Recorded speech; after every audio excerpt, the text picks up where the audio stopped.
Welcome to the Mind is Psychic, where we talk music, addiction, comedy, culture. If you like this content, please leave feedback and subscribe. Let's get into it.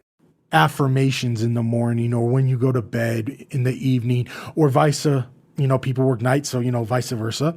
Or being as happy as you can. All of these years, I wanted to be wealthy. I wanted, the Porsche. I wanted the mansion. But deep down, that's all insignificant air. Yeah, that would be nice to have, pool in the backyard, a nice house. But really, what's important is the good people in your life. What's important is that you're happy. What's important is that you're healthy, because if you're not healthy, you're not living the best life.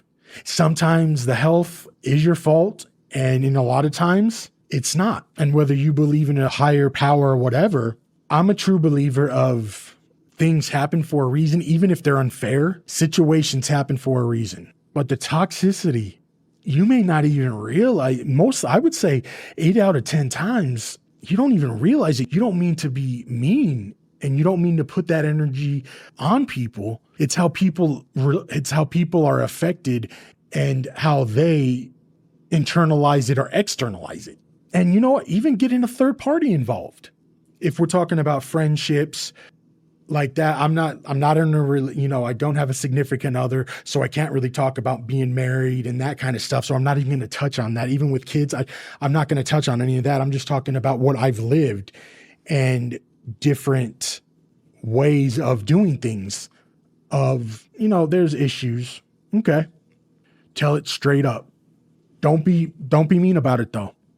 You see, odds are 9 out of 10 times when you talk to this person, I would say, especially if they're close to you, if they're in your orbit, you already know what you did, but they have the strength to come to you because they care that much about you. They're not doing it for ill will. They're not doing it to hurt you. Make a plan, even if you're going in before that. If it's family, for instance, like I said, the whole time thing, how you perceive things is not necessarily how things should have been perceived or how the person that's communicating meant to be received. We're not in that person's brain. We're in our own brain. They're not in our brain, right?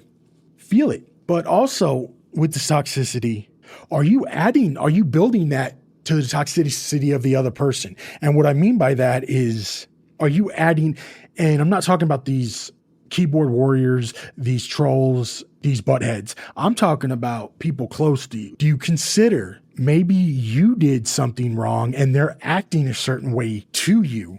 And they feel that way 100%. That's why they're coming to you, or they're not. They feel a certain way on your action, how you acted towards them.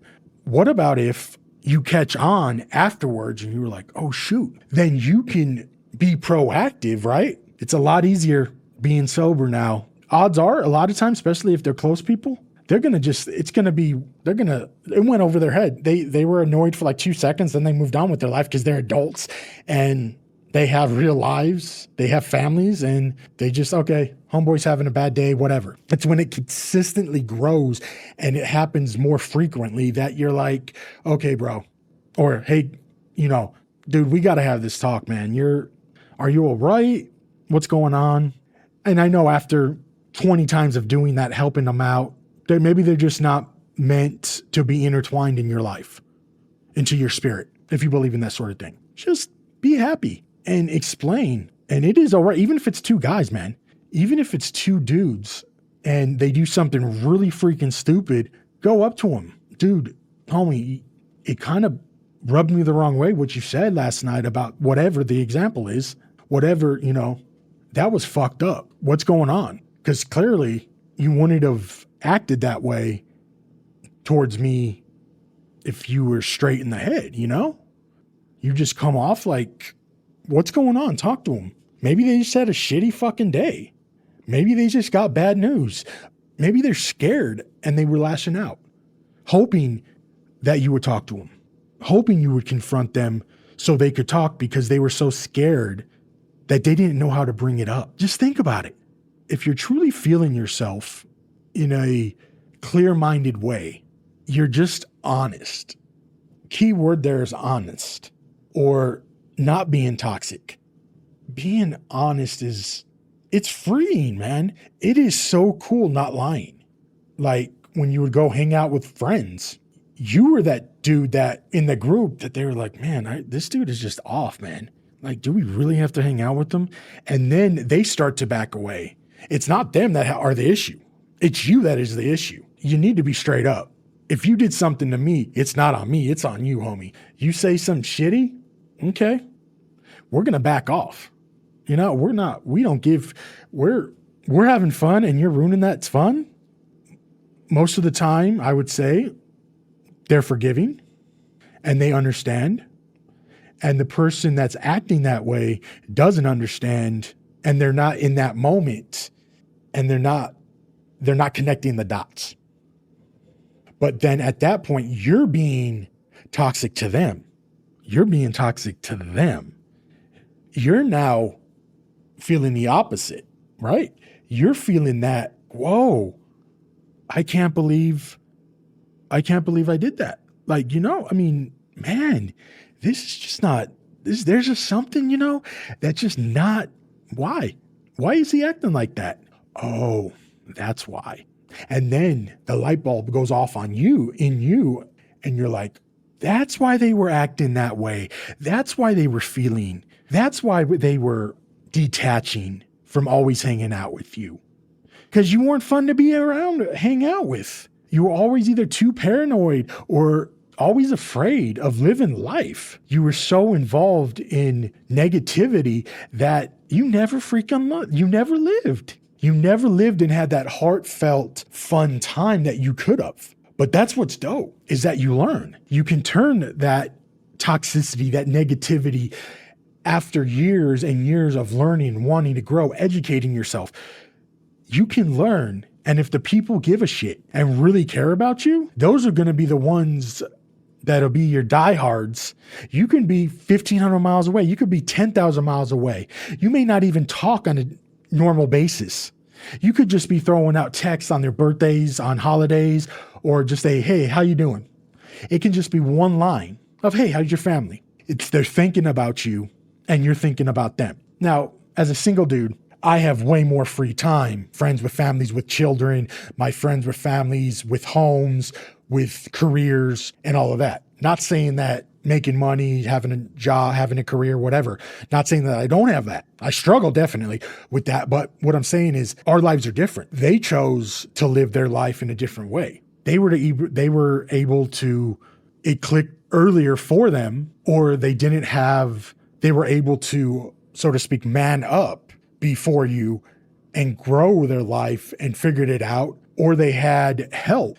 They had better help maybe, and they were blessed with being able to figure it out quicker. What I mean is I have more time possibly than my ride or dies because simply I chose a different path, and that either or, it's fine. Deep down, subconsciously, I think it would be dope now to have that. But I'm not throwing people into my bullshit because I know my bullshit.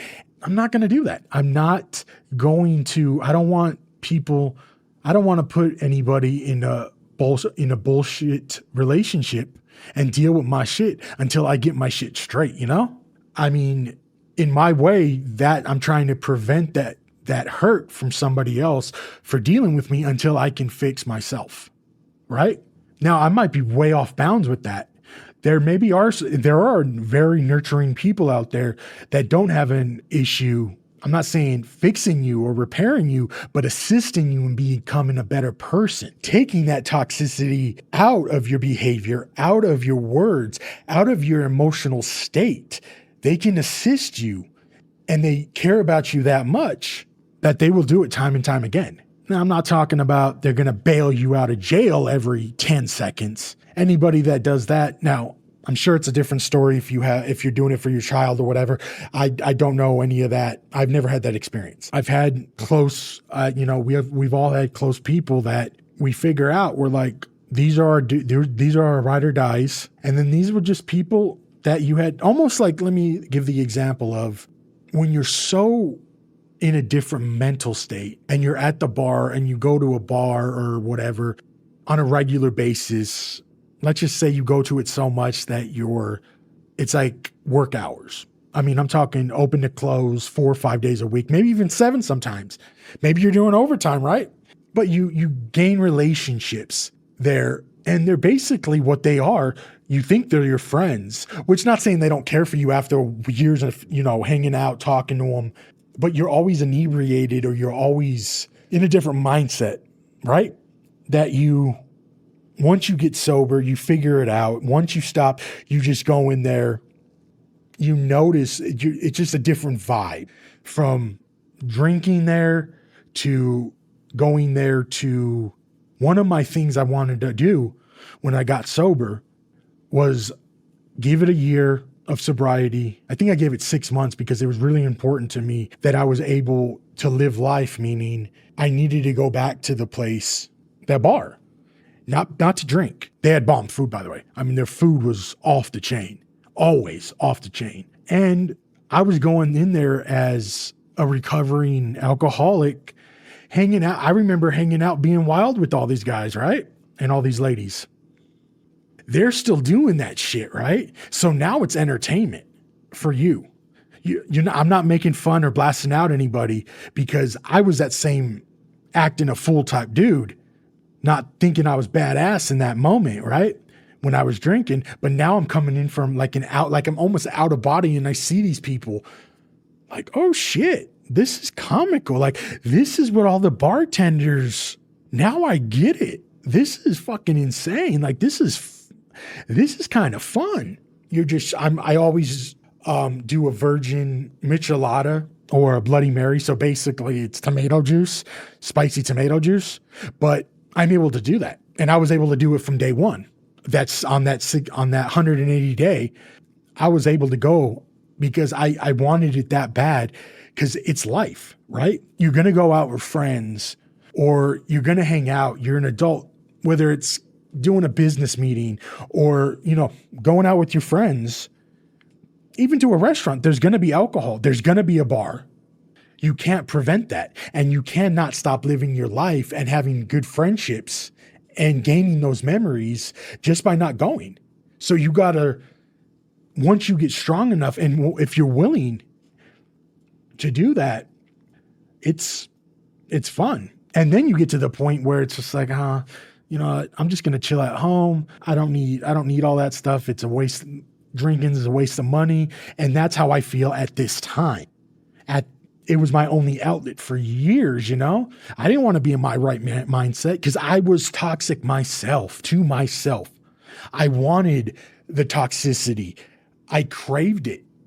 Subconsciously, it was the only way I could live until I was able to figure it out for myself and disengage from the disingenuous, from the so-called bar friends, from the fake reality of a fake life. And I was able, after so much trial and error and so much of just crap, that you gotta be truthful to your ride or dies. You got to thank them. You got to support them in their need. When they need it, you have to be able to realize the effect in that way that you had on them at that moment. And then once you do, eventually you feel like the biggest piece of shit. I'll tell you a story in a couple of episodes, and that was probably my most embarrassing.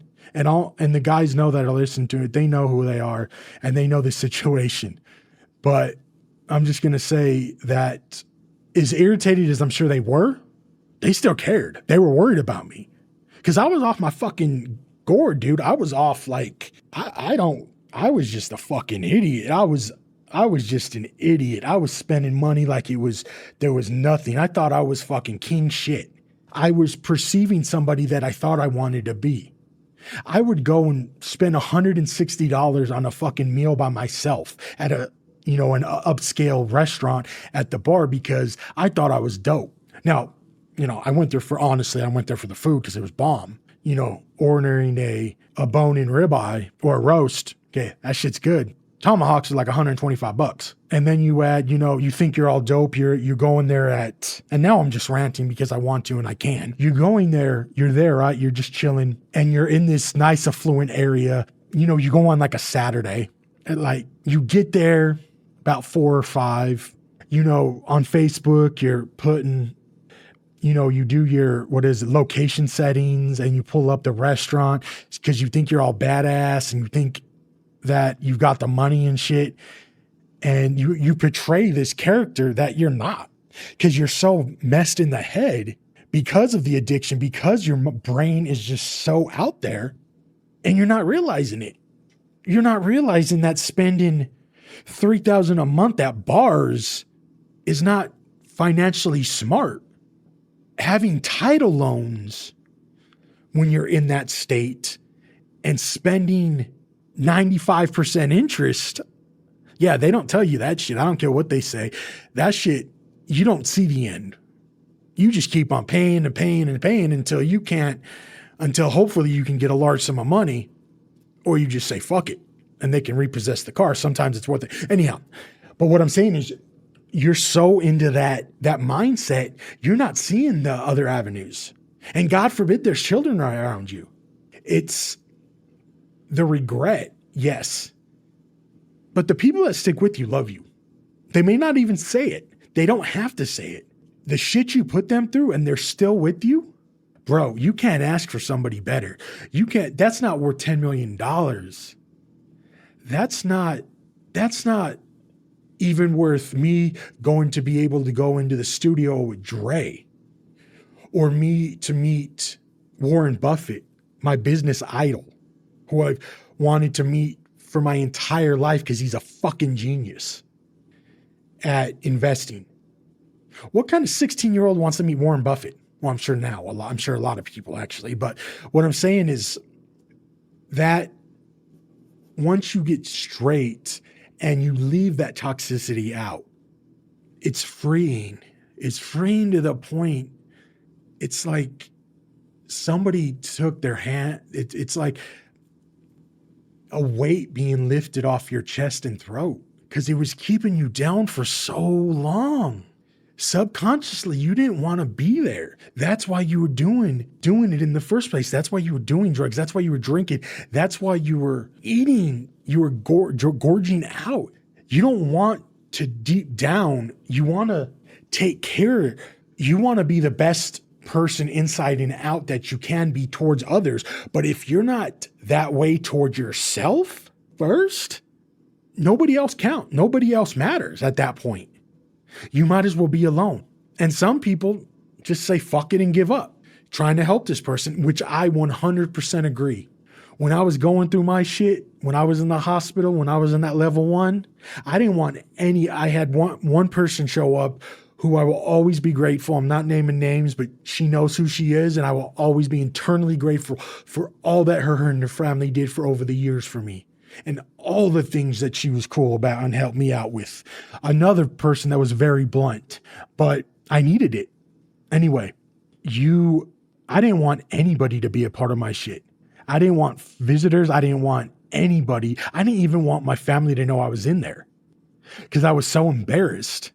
I was spending money like it was fucking water, yo. Like I had no intention I had no idea how hurt I was, or subconsciously I must have, right? I must have known subconsciously, but to be realistic, I was literally killing myself. And at some points, I just didn't want to be on the earth anymore. And so many people feel this, but these negative toxic traits, they go on and on and on and it's like a snowball effect. They just keep on getting bigger and bigger and bigger. And you're telling yourself while you're going through that, tomorrow will be different.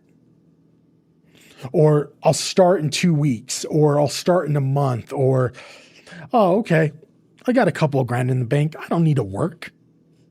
What would that do for me? I can just chill in a dark room watching TV and watching Netflix for a month straight, not taking a shower and just laying in bed in my own filth, snacking, or not eating for weeks at a time and maybe drinking 3 ounces of water every day for a month straight. Because, that's totally fucking normal, right? Depression, anxiety, mental illness. Nobody wants it, yo. Nobody fucking wants that shit. But what they do want, they want to be free from that hurt. They don't want that. They don't want their people to hurt. They don't want they're just so ashamed in their soul. They're just so ashamed in their own reality that they bounce into another delusional melancholy because they don't like their life and they don't know what they're feeling and how they should feel. They don't know what happiness is. There's so many people out there like me that you have to give credit to credit where credit's due. If it wasn't for some people, I'd be dead because I wanted that. I didn't want to live anymore. I didn't give a flying fuck. But it was dope. People didn't give up on me. But most importantly, people are forgiving. But you have to forgive yourself. You have to get your shit straight first before any of that can even start. If you're not helping yourself and figuring out the true meaning of your life, who you are, you can't.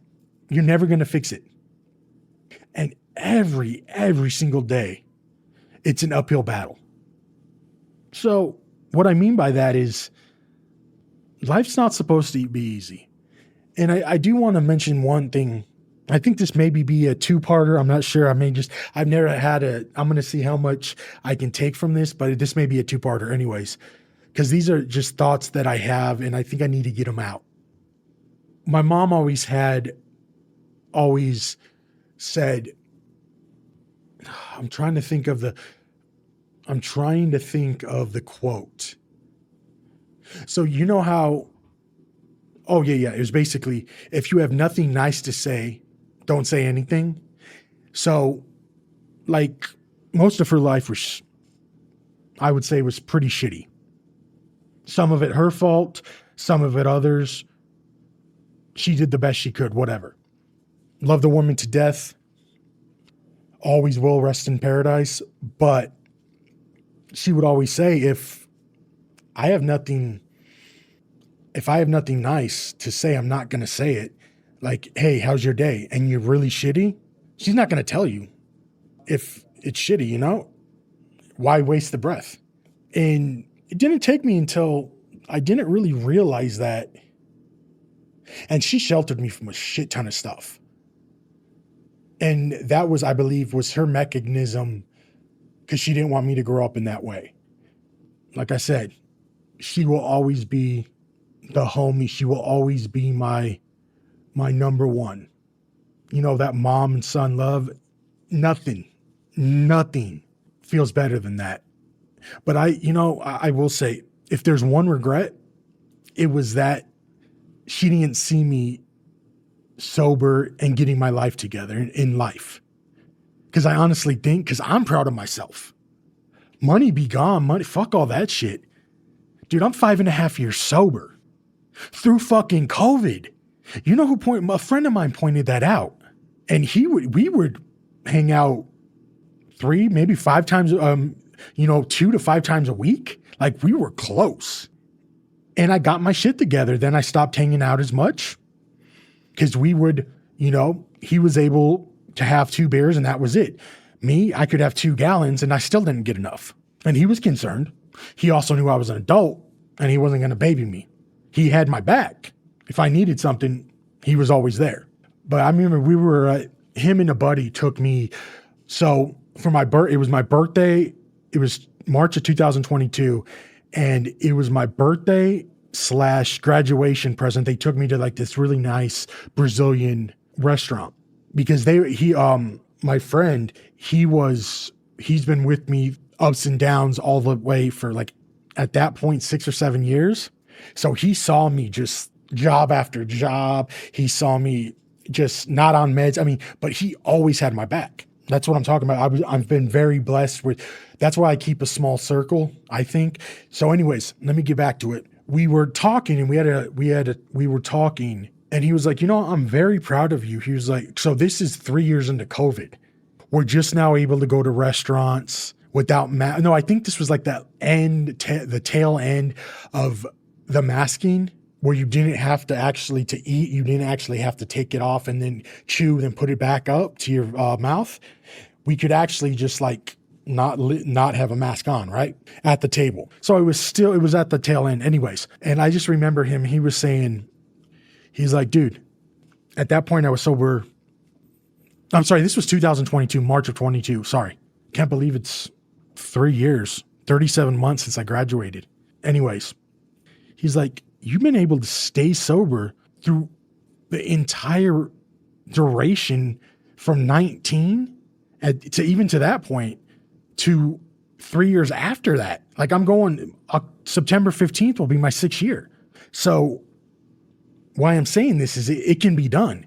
And I also think that going through that time period and the shit we all went through, the psychological fucking shit we went through, all of us, it didn't matter. I was so focused on staying sober and working on myself and trying to get better, knowing this was my last chance. I ultimately decided that this would be my last stance. On September 15th, 2019, I knew I'm done. Not saying that there might be nothing's forever written in stone. Something catastrophic should happen. I'm knocking on wood. Hopefully it never does. But I never thought of it as, I know I am. And I've always been selfish to the point of, I'm caring. I love to give gifts and stuff. But another thing is I've never been so damn determined and proud of being sober, getting straight, and being able to put my voice out there and just tell people like, dude, it can be done. I was able to, after the umpteen time of trying to get sober, I got sober. I got right with school and I finished my MBA and graduated. I spent 10 years going to school after school, re-going to school because I got pissed at a professor or something. So I would drop out, going to a new school, do all of that. So we're not even talking about my student loan debt. And why did I go back? Kept on going back. I wanted to prove, I didn't want to prove it to anybody else but myself. I was able to do it, damn it. Now somebody might say that's a $200,000 plus mistake. Maybe, because I'm now doing addiction and I'm in the addiction space and behavioral space, mental health field. So I'm really not using my degree. However, I was able to accomplish things. And I did it at the height of some of the craziest shit that this planet has ever faced. I'm not trying to, give kudos to myself because I say it was the people that helped me that did more for me than myself. And I will always say that because I didn't see in myself that I could do it. And I'm not trying to brag, but that was the thing that I was able to do. I was proud. Those are the two things I'm most proud of in my life. As someone that doesn't have that's not in a committed relationship or have children, that is the two most important things in my life. And where once it clicks, it clicks. But I knew I needed to get this done. I needed to do it for myself and just worry about staying sober and graduating. I did it. And I'm not saying that I'm giving back or anything like that because I'm in this field. It helped me.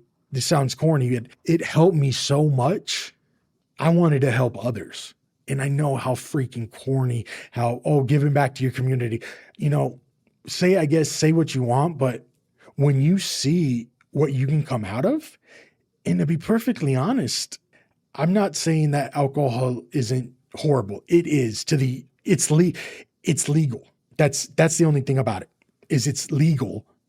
And I was never, and because of my parents and their drug addiction with meth, cocaine, and all of that shit, I never wanted to do that because it scared the living shit out of me the seeing the long haul of it, of what it does to somebody. Message. One of my things is it's weird. I love teeth, meaning I love to have a clean mouth, and I've never wanted, because of that situation and my parents growing up, they got meth mouth. They lose teeth, their gums turn to shit. So I never wanted that. So that was partially why I didn't partake in that. And plus the people that I was hanging around with, maybe on occasion they would smoke weed. Maybe. I don't remember. See, I was like so paranoid in my own teens that I'm sure they respect, I think, to be perfectly honest, not saying that they would prevent me from ever partaking, but when I was around, they never did it. So I'm not saying when I wasn't around that they didn't partake. Anyhow, but I never wanted that the teeth, because to me, the smile and all of that is it's very important to me. I should have got braces when my mom offered when I was 16, 17, 18, and then I got cut off from insurance, and she had bomb ass Chevron insurance. So just saying that I could have had those Tom Cruise implants, basically. Kidding just a little kidding. However, I've always I have to brush 3 times a day, floss every time after I eat. That's a pet peeve of mine. And that because as non-sugarcoating, you do drugs for so long, not only does it fuck up your body, your internal organs, but it fucks up your gums, your mouth, your throat, all of that. And I never wanted that part of it. I smoked. I thought I was cool because of course my friends, some of them smoked, and I was the first one. So my friend smoked, and I'm like, hey, give me one. They're like, dude, you're gonna hate it, dude. Like, it's addictive. You're gonna hate it. Well, they're like, you know what? Fuck it, here. And I start puffing on it, the cigarette. It was Marlboro Reds, 100s. We were out in his backyard by the pool, and of course I wanted to be cool. You know, at that point, anybody that smoked was freaking cool, right? You're teenagers, and oh my God, they have cigarettes. They're freaking cool. So I asked for a cigarette, and I got the cigarette, and I started puffing it, and then I'm not coughing, right? And the dude because this is how ignorant I am about smoking at this point. One of my buddies was like, are you inhaling? I'm like, what do you mean inhale? Because I thought it was like a cigar, because I kind of knew what a cigar was from all the rap videos and them just basically puffing on it and letting it, not really breathing it in so much. So I never did. And so when I was smoking, they were like, dude, you need to inhale to actually get the nicotine. Dude, the first fucking drag I inhaled, I was coughing my virgin ass lungs out for like 35 minutes, swear to God. I couldn't believe it.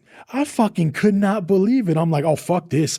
After that first, I was done. I was like, But then when I would drink, I'd start doing not cigarettes, but like White Owls and Swisher Sweets and cigars and stuff, because I thought I was cool. I mean, what's better than Jack on the Rocks or Fireball on the rocks and a cigar? You think you're at the top of the fucking world. You only work 6 hours. You're with your buddy. You're in your home studio. You're like, fuck it. Let's get drunk and make some music. Okay. Aspiring rapper. Okay. Whatever. Now I'm doing podcasts. There's a reason I'm doing podcasts, but I can honestly say I was talking this with a buddy. I'll talk to you. There's stuff coming up that I'm going to separate into different. Nobody's actually going to spend and listen to 2 hours and 5 minutes. And that's what I'm at right now. So this is probably going to be 2 episodes. So here we go.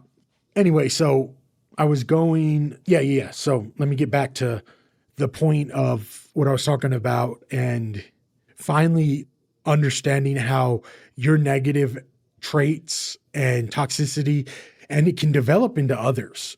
And that's the saddest thing, honestly. That is so sad because of the fact, whether you mean it or not, it affects people.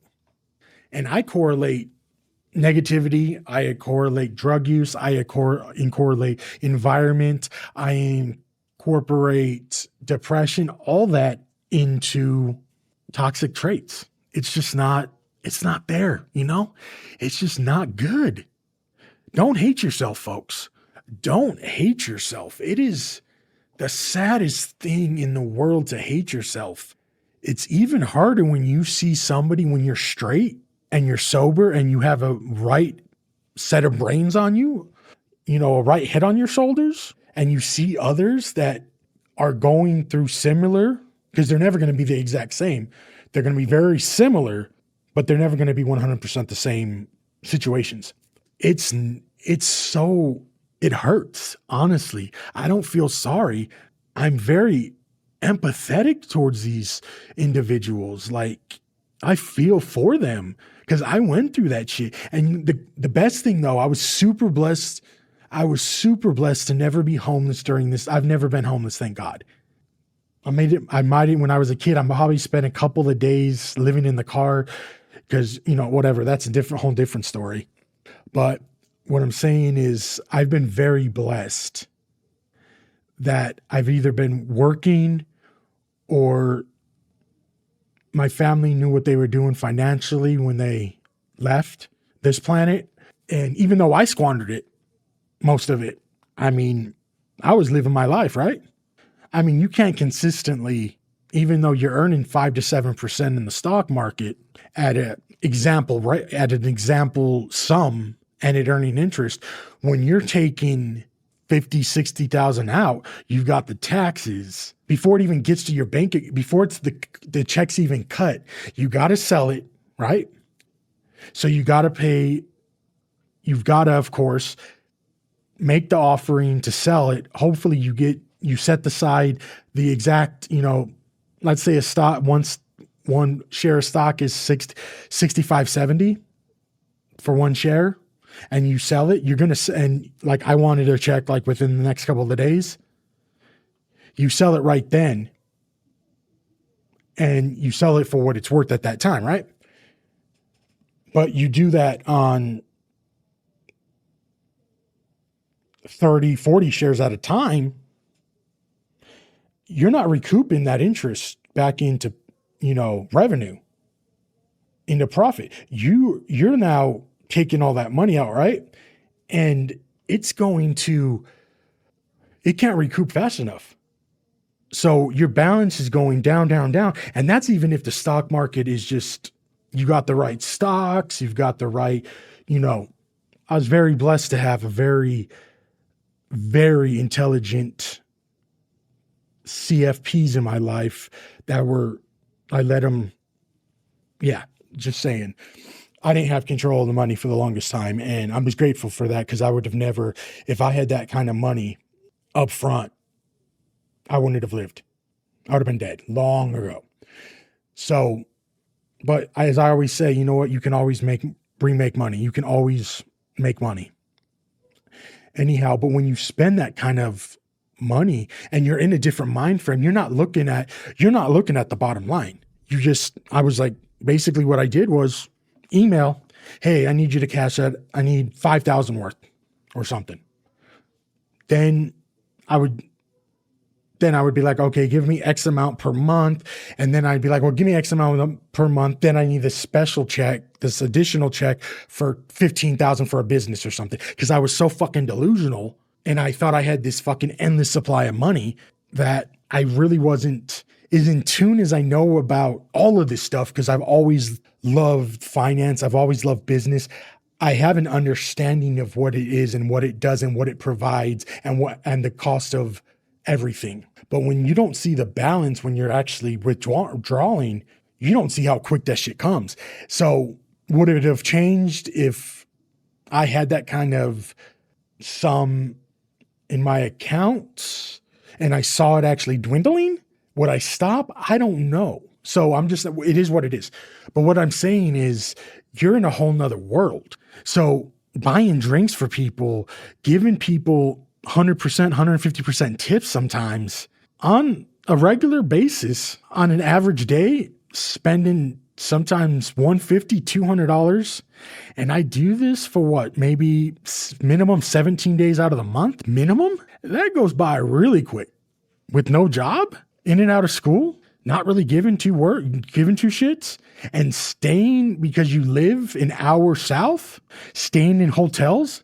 Like, we're talking 70, $80 a night for weeks on end, because it was literally right across the street from the damn bar. Because this was past my DUI. I was trying to be a little bit cautious. At least I was.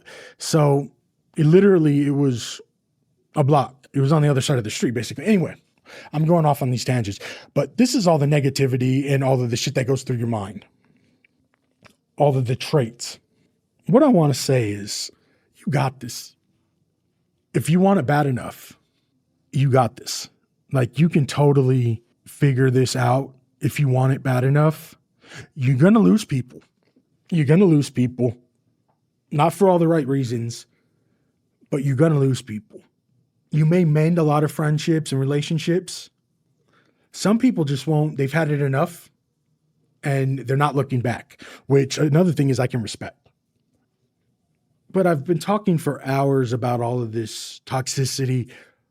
But what about having the strength to start worrying about yourself? I mean, taking care of yourself, taking time out. The word self-care, there's something, it feels like selfishness, which it is in a way, because you're taking care of yourself. But you also need to worry about, and I've learned this being in the behavioral health addiction field, that you really need to worry about yourself, number one. Because you can't help other people, right? Without having a good frame of mind, a reference on what you are able to do, what you should do, and what you think you can do. And all there in between. So I'm just saying, feel that, do what you want, do your hobbies, exercise. Yeah, I'm the last one to say you should exercise, trust me. But do your hobbies. You know what? All the money I stopped spending on alcohol, I either put into investments or into the bank, or recently, honestly, because I know what my hobby and my true passion is doing this kind of stuff, right? Because I'm not in it for the money. Like, this is a negative return financially right now, but on an emotional, mental state, I'm making 2,000% a day on my return emotionally. And that's worth it. Like I said, we can all make money. My favorite term is, I don't have fuck you money, where I could say flip off the world and just say fuck everybody. I have to work. And I've learned that. I've also learned that I don't need to work 90 hours, 80 hours. Okay, I'm lying. That I don't have to work a minimum of 65 hours a week in a high stress place. It's not, in the end game, it's not worth it. Yeah, you see, when 2 regular work days is just your Fed and your state taxes, just those 2, not the Social Security, not the Medicare, just the 2 state and federal tax. Working 2 days equals to what it was unbelievable so it's not worth it. But you're ingrained, and even with the addiction, I was addicted to work. I loved my job. I loved the people I worked with. I'm going to put in, sometimes I'm going back to that little sermon that I was speaking about. The sermon is basically, in the last hour, I was talking about a Hobson song. Long story short, it's a Hobson song, Ill Mind of Hobson 8. And at the end, he had this like sermon from a different person or whatever. It kind of sounds like Dr. Phil, but anyways, the gist of it is, some people aren't meant to be in your life forever. Now, I'm going to kind of put that into an example and try to intertwine it with, I'm going to try to intertwine it, sorry guys, with careers. I'm a full believer of, you know what, shit happens. It's never personal when it comes to business. Never personal. Just things happen. Whether it's your fault, whether it's an accident, whether it's an accident that happens more than once, you have to live with the decisions that have come up, And you can't be mad at anybody but yourself because you put yourself in that position, whether it was an accident or not. But you got to move on from it, right? So, and then once you move on and you look back, because at that point, you're making money, you're not working really. I mean, I'm sorry, you're not at home. You basically sleep, eat, and shower at the house because you're working 6-7 days a week. Well, 5, anywhere, you're working like between 60 and 75, 80 hours a week for a long duration of time. I'm talking years. You burn out. Even the closest allies to you and your coworkers, you start treating them because you're tired. You start treating them because when you're working with people for that amount of time per day, they're like your family, especially if you get along with them. Now, I've been blessed that I work with everybody that I've worked with for that. I've always had a great respect, and we've always gotten along, because I couldn't even imagine hating or disliking my coworkers and working a 12-hour shift with them, especially with 8 patients, 8 members. That would be, I wouldn't wish that upon anybody. So I was very blessed in that way. And then when you get close to people, you get more comfortable. And then sometimes you just don't shield everything and you become, anyway. So what I'm saying is I become that negative toxicity towards other people, not meaning to do it. But when I realize it, I'm like, oh shit. Okay. But I'm just saying, number one is you got to be happy. If you wake up every morning and you're healthy and you wake up, you'll be good. Days are going to be incredibly hard. That's what you got to live with. You got to live with it. Wake up. If you don't feel like getting out of bed, get out of bed. Do something. Walk outside, even for a couple of seconds if you want. Figure out what makes you happy. Find your happy place.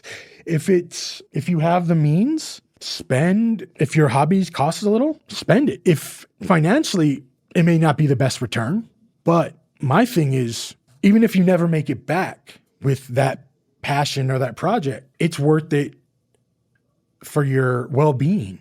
The money aspect of it has nothing to do with when you're happy.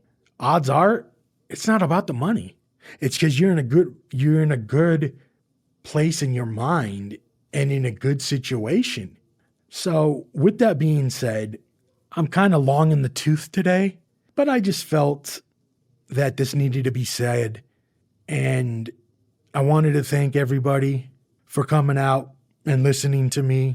Make comments, do what you want, like it on YouTube and all my platforms, share with everybody that you know. I'm coming up to my 20th episode, so I'm doing pre-production and everything on that.